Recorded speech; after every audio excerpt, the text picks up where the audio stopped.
Uh-oh. I managed to record up to the apprehension chapter when it crapped out on me, so here's a review of Half-Life. You may ask, why not just play on PC, or any other alternative? I specifically set out to review this game on the PlayStation 2, and damn it, that's just how it's gonna stay.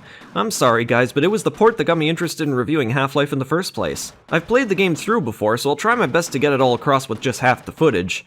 Thankfully, it's only at the ending where you're provided with an experience you wouldn't find elsewhere in the game up to this point.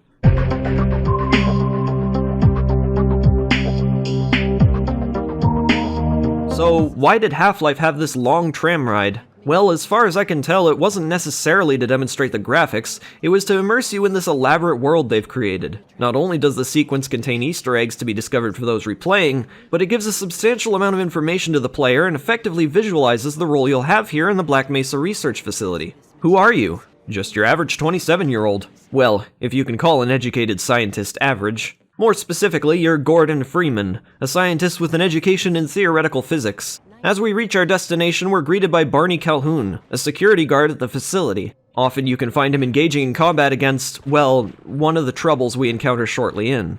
Through the gates, we're then introduced to Barney Calhoun, a security guard at the facility. Immediately, he goes on to tell us about some of the system errors that happened earlier that morning as he attempts to find his files. Just one of those days, I guess. Carrying on, you pass by fellow comrades to locate your HEV hazard suit for your first day on the job. Your objective?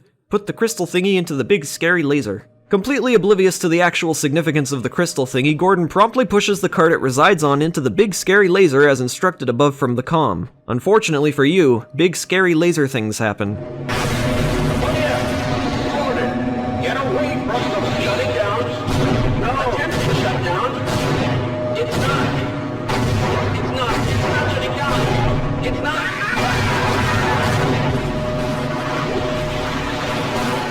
Wow, way to kill the mood, PlayStation.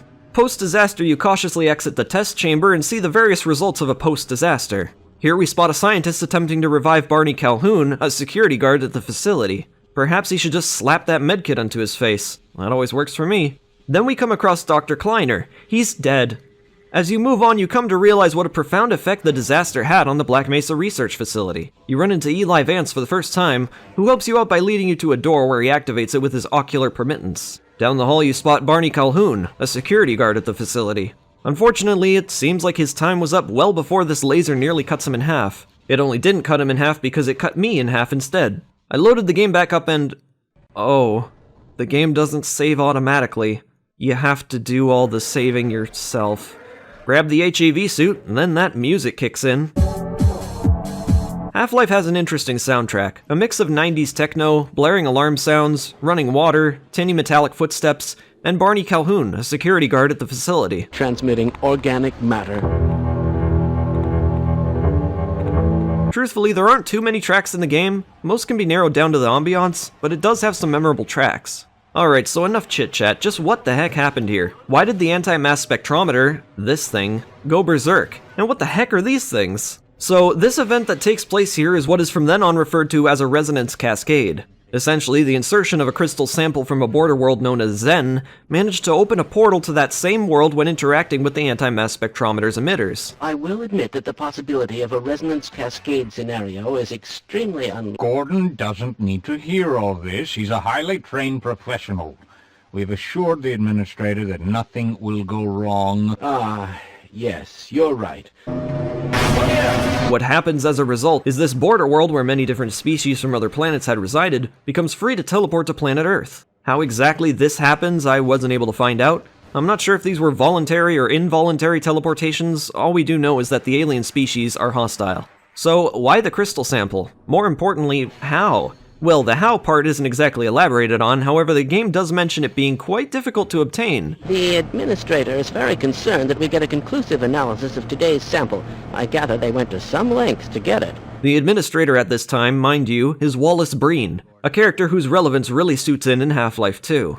Turns out the science team had a couple experiments of their own before bringing Gordon into the equation. Later into the game, Gordon manages to teleport into Zen himself to stop an alien ruler that for some purpose has been keeping the portal rifts open between Earth and Zen. In the sequel, Half-Life 2, we find this very event is what attracts the Combine to Earth. Perhaps the creature responsible was under the command of a certain other being, possibly the one allegedly responsible for the collection of the Zen crystal sample in the first place, the G-Man. The G-Man is a mysterious being that may or may not be human. Throughout the series, it's implied that G-Man knows all of what's happening during this timeline. He seems to even be able to see into the future, or at least he tries his absolute best to make sure his predictions turn out to be true. The point of the matter is, the G-Man is mysterious, and a further effort is made to this by the lore uncovered later in Half-Life 2. For now, he's a strange, powerful being, who may or may not contract noteworthy creatures to fulfill certain roles, a la the creature from Zen, who I'm not saying is under a contract from G-Man, but I'm also not saying he isn't. You are man. He's not man. For you he waits. So, this is a headcrab. These cute little face huggers hug your face. It doesn't plant a baby alien in your tummy though, it does quite the opposite. It actually bursts your stomach open and turns it into a mouth for it to feed itself. Nothing going out, stuff going in. With the creature covering the mouth of its host, there isn't much of a way to make use of their mouths, thus this terrifying solution. Headcrabs easily latch onto the host's central nervous system and essentially take complete control over their bodies. It's said the transition keeps the host alive for the most part, but with so much going on after the resonance cascade, I suppose the scientists haven't had much of a chance to study these creatures. Wouldn't you like to get one of these blood samples under a microscope? The headcrabs spawn in from Zen, most prominently from a conceiving mother known as the Gonarch. They are the most common threat in Half-Life's first entry, but not to worry, as they're also one of the weakest. However, there are other prominent threats like the Vortigaunts who have a stronger role in the sequel, as do a lot of elements from this first game. Otherwise, there are some other creatures that you'd encounter later into the game, many of which didn't make it into the sequel, and a few giant monstrosities that need to be dealt with ASAP. Destroy the damned thing before it grows any larger. This always involves some sort of puzzle-solving element, which makes up the entirety of the game's level design. The game is semi-linear, with branching paths that you must explore to flick a switch or collect something to be used elsewhere. Valve's trademark level design is at its peak in Half-Life, as it is a far more gameplay-driven experience than the narrative-heavy sequel Half-Life 2. For that exact reason, many have considered Half-Life a superior game to its sequel, and comparatively it's easier to pick up and play. Once you get past that long tram ride, I must agree, Half-Life and Half-Life 2 are very different feeling games. In Half-Life, most puzzles take place in a much grander scheme. It's likely the environment that helps carry these larger puzzles across. The game is familiar throughout with enough changes in level design to make each new area feel non-repetitive. New challenges, new obstacles, new enemies, like the soldiers. Not too long into Half-Life, a rescue team is allegedly sent out to save the remaining scientists from the horrible tragedy. However, what was quickly assumed to be a rescue mission turned even quicker into a search and destroy. For God's sake, open the metal door! They're coming for us! It's our only way out! Oh my God, we're doomed! Rest in peace, Barney Calhoun. Barney Calhoun is a security guard at the facility. Was a security guard at the facility. From this point on, you gotta deal with an additional threat. Soldiers have come to kill everything that moves. Yes, even you. Well, so much for the government. Their idea of containment is to kill everyone associated with the project. Thankfully, you still have the remaining science team on your side. Take me with you. I'm the one man who knows everything.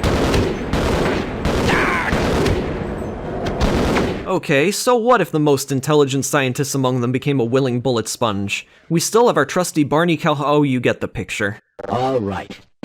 I refuse to go another step. With the smorgasbord of different threats coming for you left and right, it quickly comes down to only you to prevent forest fires and find a potential solution to this mess. Which leads you to Zen, which leads you to a giant creature known as the Nihilanth, which ends the game with a certain someone giving you a certain offer that probably involves you being put in stasis for 20 plus years or so until the events of Half-Life 2. No big deal.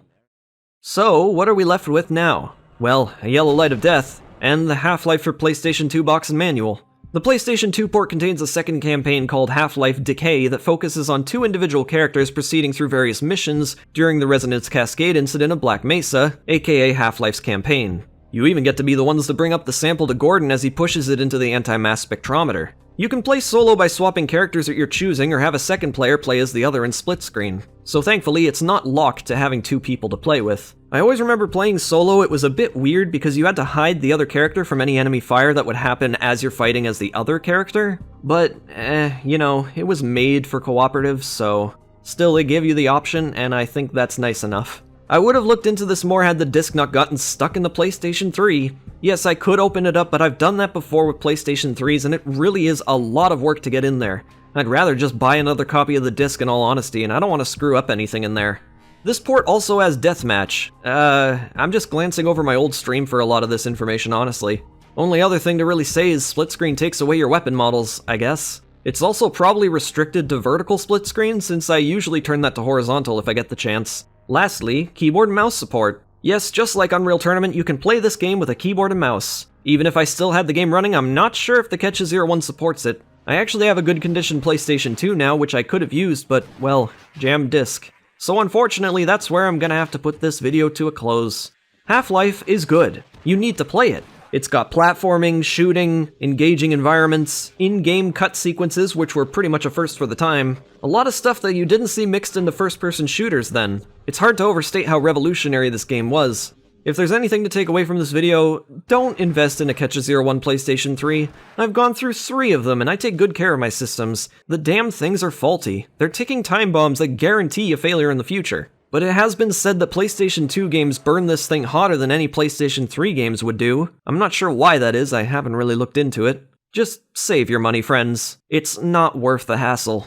They're waiting for you, Gordon, in the test chamber.